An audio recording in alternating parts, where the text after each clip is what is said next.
ತಾಲೂಕಿನ ನಾಗಲಮಡಕೆ ಹೋಬಳಿ ಪಳವಳ್ಳಿ ಗ್ರಾಮ ಪಂಚಾಯಿತಿ ವ್ಯಾಪ್ತಿಯ 3 ಅಂಗನವಾಡಿ ಕೇಂದ್ರಗಳ ಒಟ್ಟು 70 ಮಕ್ಕಳಿಗೆ ತೇಜಸ್ ಎಜುಕೇಷನಲ್ ಚಾರಿಟಬಲ್ ಟ್ರಸ್ಟ್ ವತಿಯಿಂದ ಉಚಿತ ಸಮವಸ್ತ್ರ ವಿತರಿಸಲಾಯಿತು.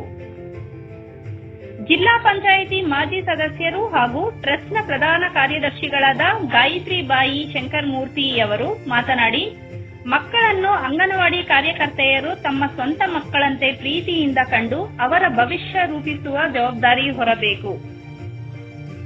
ಪೋಷಕರು ಎಷ್ಟೇ ಒತ್ತಡಗಳ ನಡುವೆಯೂ ಮಕ್ಕಳ ಪ್ರತಿಭೆ ಮತ್ತು ಉನ್ನತ ವಿದ್ಯಾಭ್ಯಾಸದ ಬಗ್ಗೆ ಹೆಚ್ಚಿನ ಗಮನ ಹರಿಸಬೇಕು. ಆಗ ಮಾತ್ರ ಮಕ್ಕಳ ಉಜ್ವಲ ಭವಿಷ್ಯ ಸಾಧ್ಯ ಎಂದು ತಿಳಿಸಿದರು.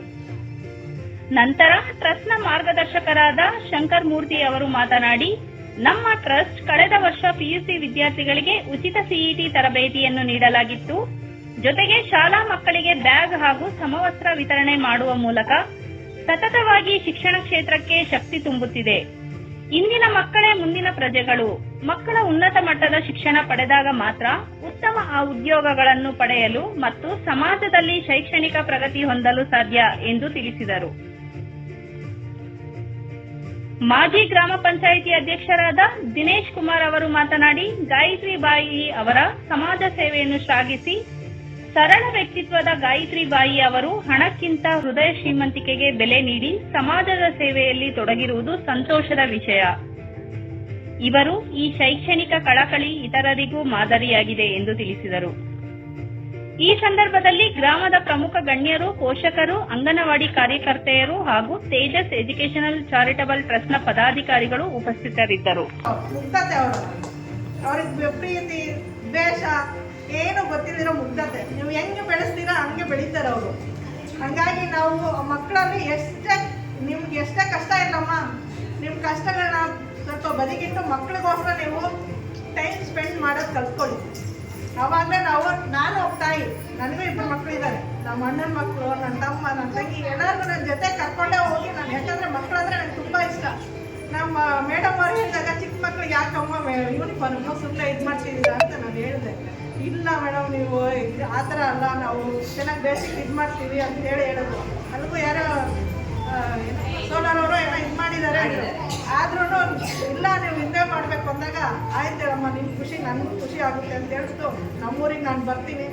ನಮ್ಮೂರು ಮಕ್ಕಳು ಅನ್ಕೊಂಡು, ಯಾಕಂದರೆ ಸಂತೋಷ, ಮಕ್ಕಳನ್ನ ನೋಡಿದ್ರೆ ಸಂತೋಷ ಆಗುತ್ತೆ. ನಮ್ಮ ಟ್ರಸ್ಟ್ ಟ್ರಸ್ಟನ್ನ ಒಂದು ಸ್ಥಾಪನೆ ಮಾಡಿದ್ದೀವಿ. ಆ ಟ್ರಸ್ಟ್ ವತಿಯಿಂದ ಯಾವುದೋ ಒಂದು ಕಾರ್ಯಕ್ರಮವನ್ನು ಹಮ್ಮಿಕೋಬೇಕು ಅನ್ನೋದು ಒಂದು ವಿಶೇಷ ಕಾರ್ಯಕ್ರಮ. ಹಿಂದಿನ ವರ್ಷ ನಾವು ಉಚಿತ ತರಬೇತಿ ಹಮ್ಮಿಕೊಂಡಿದ್ವಿ, ಸಿಇಟಿ ತರಬೇತಿ. ಹಾಗೆ ಹಿಂದಿನ ವರ್ಷ ಬೇರೆ ಥರ ಕಾರ್ಯಕ್ರಮಗಳು, ಶಾಲೆಗಳಿಗೆ ಯೂನಿಫಾರ್ಮ್ ಕೊಟ್ಟಿವೆ. ಕೆಲವೊಂದು ಸೆಕ್ಟರಿ ಶಾಲೆಗೆ ಅದು ಸಹ ಯೂನಿಫಾರ್ಮ್ ಕೊಟ್ಟಿದ್ದೀವಿ. ಸೊ ಟ್ರಸ್ಟ್ ವತಿಯಿಂದ ಪ್ರತಿ ವರ್ಷ ನಾವು ಏನೋ ಒಂದು ಕಾರ್ಯಕ್ರಮ ನಡೆಸ್ತಾ ಇರಬೇಕು ಅನ್ನೋ ಒಂದು ಅಭಿಲಾಷೆ ಶ್ರೀಮತಿಯವರು. ಸೊ ಅವರು ಪ್ರತಿಯೊಂದು ಆಸೆಗೆ ನಾನು ಉಲ್ಲಾಸೆಗೆ ನಿಂತ್ಕೊಂಡು ಸಣ್ಣ ಮಕ್ಕಳು ಅವರು ಶಾಲೆಯಲ್ಲಿ ಏನು ಅಂಗನವಾಡಿ ಶಿಕ್ಷಕರು ಅವ್ರು ಕೇಳಿಕೊಂಡ್ರು, ನಮ್ಮ ಮಕ್ಕಳಿಗೆ ಯೂನಿಫಾರ್ಮ್ ಬೇಕು, ಎಲ್ಲರೂ ಒಂದೇ ಥರ ಕಾಣಲಿ ಅಂತ ಕೇಳ್ಕೊಂಡಾಗ ಅವರಿಗೆಲ್ಲ ಯೂನಿಫಾರ್ಮ್ ಕೊಡುವಂಥ ವ್ಯವಸ್ಥೆ ಮಾಡಿದ್ವಿ. ಸೊ ಹಾಗಾಗಿ ಮಕ್ಕಳು ಬೆಳೆಯೋ ಮಕ್ಕಳು ಏನಂತಂದರೆ ಇವತ್ತಿನ ಮಕ್ಕಳೇ ಮುಂದಿನ ಪ್ರಜೆಗಳು. ಸೊ ಇವತ್ತು ಸಣ್ಣ ಮಕ್ಕಳಲ್ಲಿ ಏನಿದೆ, ನಾವು ಏನು ಕಳಿಸ್ಕೊಡ್ತೀವಿ, ಒಳ್ಳೆತನ ಆಗಲಿ, ಒಳ್ಳೆ ಬುದ್ಧಿ, ವಿದ್ಯೆ, ಅದು ಮುಂದೆ ಅವ್ರಿಗೆ ಸಹಕಾರಿಯಾಗುತ್ತೆ. ಮೂಲವಾಗಿ ಸಣ್ಣ ಮಕ್ಕಳಲ್ಲಿದ್ದಾಗ ನಾವೇನು ಹೇಳ್ಕೊಡ್ತೀವಿ ಅದೇ ಮುಂದೆ ಅವ್ರು ಕ್ಯಾರಿ ಆಗುತ್ತೆ. ಸೊ ಒಳ್ಳೇದನ್ನ ಹೇಳ್ಕೊಟ್ರೆ ಒಳ್ಳೇದು ಕಲಿತಾರೆ, ಕೆಟ್ಟದನ್ನು ಕಲಿಸ್ಕೊಟ್ರೆ ಕೆಟ್ಟದ್ದು ಕಲಿತಾರೆ. ಸೊ ಅಂಥ ಸಮಾಜ ಇದೆ. ಸೊ ಹಾಗಾಗಿ ನಾವು ಮಕ್ಕಳಿಗೆ ಎಲ್ಲರೂ ನಾವೆಲ್ಲ ಸಮಾನವನ್ನು ಒಂದು ಭಾವನೆ ಬರಬೇಕು ಅಂದರೆ ಒಂದು ಯೂನಿಫಾರ್ಮ್ ಇದ್ದರೆ ಸಮಾನತೆ ಬರುತ್ತೆ ಅನ್ನೋ ಒಂದು ಭಾವನೆ. ಸೊ ಹಾಗಾಗಿ ನೀವೆಲ್ಲರೂ ಯೂನಿಫಾರ್ಮ್ ಹಾಕ್ಕೊಂಡು ಶಿಸ್ತಾಗಿ ನಿಮ್ಮ ಒಂದು ಮುಂದಿನ ಶೈಕ್ಷಣಿಕ ಜೀವನ ಸುಗಮವಾಗಿ ಎಂದು ಹಾರೈಸ್ತಾ, ಕ್ಷಣ ಕ್ಷಣದ ಸುದ್ದಿಗಾಗಿ ಜನಶಕ್ತಿ ಟಿವಿ ವಾಹಿನಿಯನ್ನು ವೀಕ್ಷಿಸಿ, ಸಬ್ಸ್ಕ್ರೈಬ್ ಮಾಡಿ, ಲೈಕ್ ಮಾಡಿ ಹಾಗೂ ಶೇರ್ ಮಾಡಿ.